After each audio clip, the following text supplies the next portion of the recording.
പിണറായി വിജയൻ്റെ 10 വർഷം അത് വലിയ നേട്ടങ്ങളുടെ കാലഘട്ടമാണ് എന്ന് ഇപ്പോൾ നാട് നീളെ വലിയ വലിയ ഫ്ലെക്സുകൾ വച്ചിരിക്കുകയാണ്.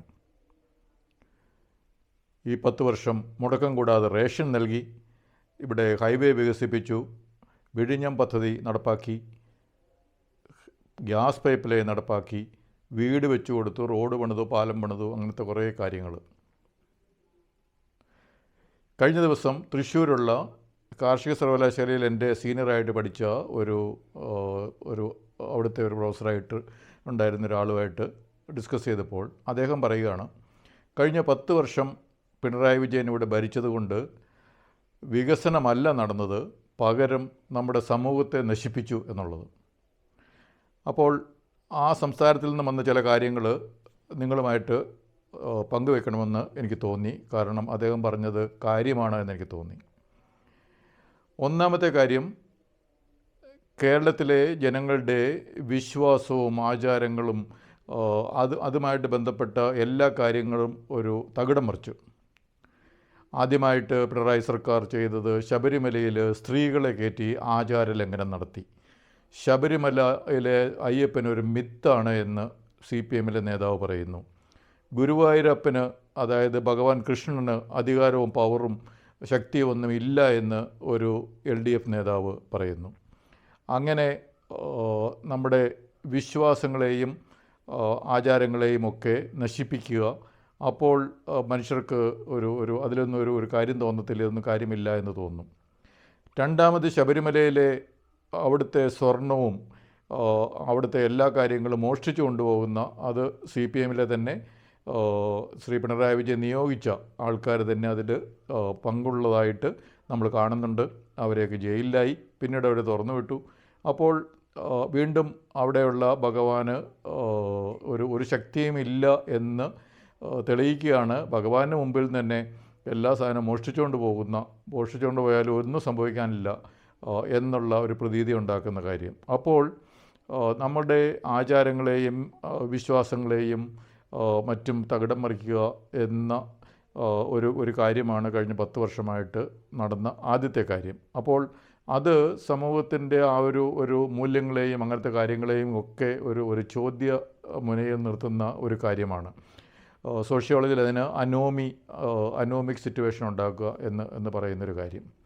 രണ്ടാമത്തെ ഒരു കാര്യം, ഈ വിദ്യാഭ്യാസ മേഖലയിൽ ചില വിദ്യാലയങ്ങളുടെയൊക്കെ കവാടത്തിൽ തന്നെ ആഭാസകരമായിട്ടുള്ള ചില കവാടങ്ങൾ ഗേറ്റിൻ്റെ പുറത്ത് ഉണ്ടാക്കി അതിൽ കൂടി എല്ലാവരെയും കടത്തിവിടുക പിള്ളേരെ.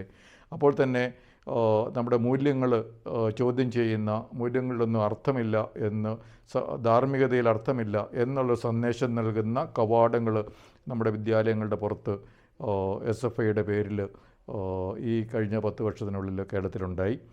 അതുപോലെ ഈ സ്ത്രീകളെ പീഡിപ്പിക്കുന്ന കാര്യത്തിൽ ഈ CPMലെ ചില നേതാക്കൾ കാണിച്ചത് തീവ്രത കുറഞ്ഞ പീഡനമാണ് എന്ന രീതിയിലുള്ള ഒരു ലഘൂകരിക്കുക. അതൊന്നൊരു വലിയ വിഷയമുള്ള കാര്യങ്ങളല്ലേ സമൂഹത്തിൽ. അതുപോലെ പീഡനം നടത്തിയ അതിനുശേഷം പാർട്ടിയിൽ നിന്ന് പുറത്താക്കിയ ഇപ്പോഴത്തെ മുഖ്യമന്ത്രിയുടെ പൊളിറ്റിക്കൽ സെക്രട്ടറിയെ അവിടെ മുഖ്യമന്ത്രിയുടെ ഓഫീസിൽ തന്നെ നിയമിക്കുക അതിനുശേഷം. അപ്പോൾ അങ്ങനെ സമൂഹത്തിൻ്റെ ഒരു ധാർമ്മികതയെ അത് ധാർമ്മികത വലിയ വിഷയമുള്ള കാര്യമല്ല, ധാർമ്മികത ആവശ്യമില്ല, ധാർമ്മികത ഇല്ലാത്തവരാണ് സമൂഹത്തിൽ അവരെ അംഗീകരിക്കുന്നത് എന്നുള്ളത് ശശിയെപ്പോലുള്ളവരുടെ മുഖ്യമന്ത്രിയുടെ ഓഫീസിലെ നിയമനത്തിൽ കൂടി നമുക്ക് ഒരു സന്ദേശമാണ് ശ്രീ മുഖ്യമന്ത്രി പിണറായി വിജയൻ നൽകുന്നത്. ധാർമ്മികതയ്ക്ക് ഒരർത്ഥവുമില്ല, അങ്ങനെ ഒരു കാര്യം ശ്രദ്ധിക്കേണ്ട കാര്യമില്ല എന്നുള്ളത്. എന്താണ് നമ്മുടെ പുതുതലമുറ അതിനെപ്പറ്റി കാണുക എന്നുള്ളത് അദ്ദേഹം ചിന്തിക്കുന്നില്ല. അപ്പോൾ നമ്മുടെ സമൂഹത്തെ നശിപ്പിക്കുക എന്നുള്ള ഒരു ലക്ഷ്യം അദ്ദേഹത്തിനില്ലേ എന്ന് ചിന്തിക്കണം. അടുത്ത മൂന്നാമത്തെ നമ്മുടെ കാര്യം എന്ന് പറയുന്നത് ലഹരിയുടെ ഒരു അതിപ്രസരം. ലഹരി വളരെ വിപുലമായ രീതിയിൽ ഇങ്ങോട്ട് കടത്തുന്നു, വിപുലമായ രീതിയിൽ അത് ഉപയോഗിക്കുന്നു. പണ്ടൊക്കെ കോളേജ് ക്യാമ്പസുകളിലോ പ്രൊഫഷണൽ കോളേജ് ക്യാമ്പസുകളിലോ അല്ലെങ്കിൽ ചില ടൂറിസ്റ്റ് കേന്ദ്രങ്ങളിലോ മാത്രം ഒതുങ്ങി നിന്നിരുന്ന ഈ ലഹരിയുടെ ഉപയോഗം ഇന്ന് സർവ്വസാധാരണമായിരിക്കുന്നു. എവിടെയും ലഭിക്കും, ആർക്കും ലഭിക്കും. എല്ലാ ദിവസവും തന്നെ ഈ ലഹരി കടത്തുന്നവരെ പിടിക്കുന്ന വാർത്തകൾ നമ്മൾ കാണുന്നു.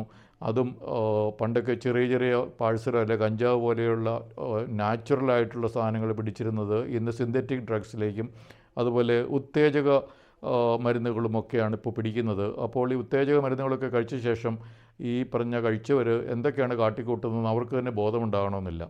അപ്പോൾ അത് തികഞ്ഞ ഒരു അരാജകത്വത്തിലേക്ക് നമ്മുടെ നാടിനെ തള്ളിവിടുകയാണ് കഴിഞ്ഞ 10 വർഷം ഈ മയക്കുമരുന്നിൻ്റെ വ്യാപനം തടയുന്നതിലുള്ള ഒരു ഉദാസീനത ശ്രീ പിണറായി വിജയൻ്റെ നേതൃത്വത്തിലുള്ള സർക്കാർ കാണിച്ചത്. തീർച്ചയായിട്ടും അതിനുള്ള സംവിധാനങ്ങൾ കേരളത്തിലുണ്ട്. എക്സൈസ് വകുപ്പുണ്ട്, പോലീസ് വകുപ്പുണ്ട്, സന്നദ്ധ സംഘടനകളുണ്ട്. അപ്പോൾ എല്ലാവരെയും കൂടെ കൂട്ടിച്ചേർത്ത് ഒരു ഉത്സാഹിച്ചിരുന്നെങ്കിൽ തീർച്ചയായിട്ടും ഇതുപോലെ മാരകമായ ഒരു തലത്തിലേക്ക് ഈ മയക്കുമരുന്നുകളുടെ വ്യാപനം കേരളത്തിൽ ഉണ്ടാകില്ലായിരുന്നു. നമ്മളുടെ പുതിയ തലമുറ നശിക്കത്തില്ലായിരുന്നു.